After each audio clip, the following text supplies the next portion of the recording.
The area of logic that deals with predicates and quantifiers is called predicate logic, which is a more powerful type of logic than propositional logic. Today, we will see some logical equivalences involving quantifiers. Statements involving predicates and quantifiers are logically equivalent if and only if they have the same truth value no matter which predicates are substituted into these statements and which domain of discourse is used for the variables in these propositional functions. Let's see an example where we show how to prove that two statements involving predicates and quantifiers are logically equivalent. So here we want to show that for all x, p of x and q of x, and for all x, p of x and for all x, q of x are logically equivalent, where the same domain is used throughout. To show that these statements are logically equivalent, we must show that they always take the same truth value, no matter what the predicates p and q are and no matter which domain is used. Observe that we can also write for all x p of x and for all x q of x using two variables x and y as for all x p of x and for all y q of y, because the scopes of these two quantifiers do not overlap.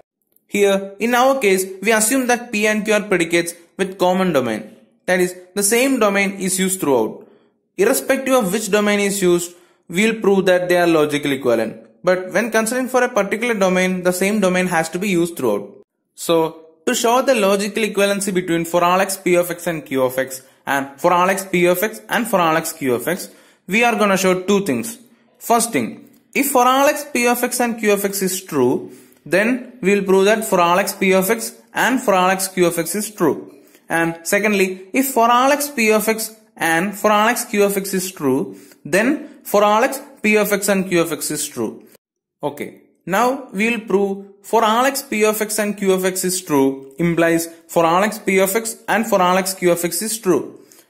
Now suppose that for all x p of x and q of x is true, which means if A is in the domain, p of A and q of A is true. Now p of A is true and q of A is true.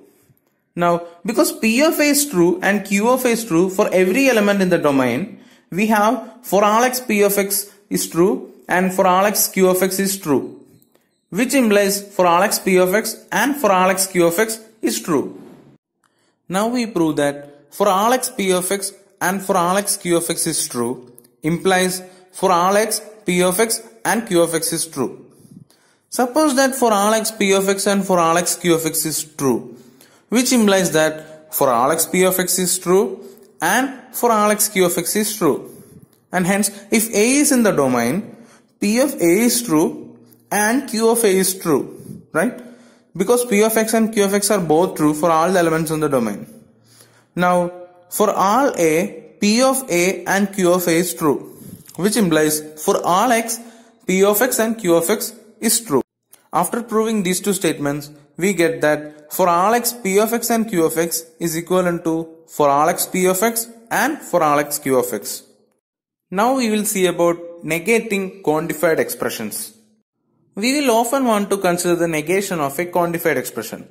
For instance, let's consider the statement, every student in your class has taken a course in calculus. This statement is a universal quantification, namely for all x p of x. Right? Now we are going to take the negation of the statement.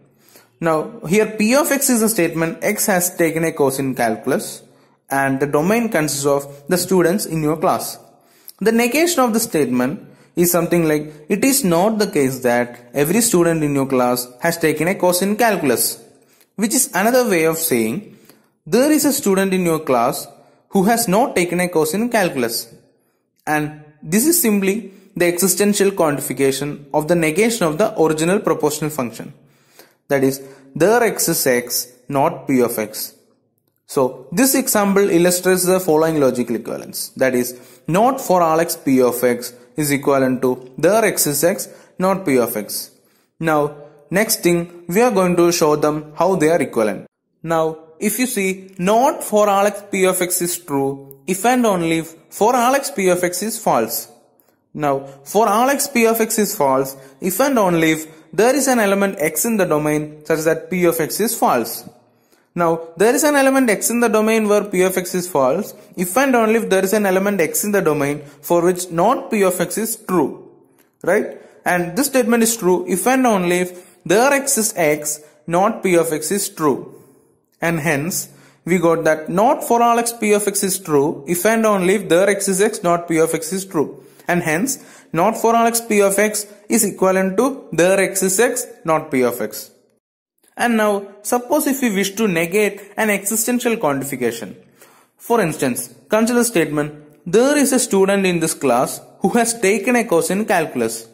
This is the existential quantification, there exists x, q of x, where q of x is a statement, x has taken a course in calculus.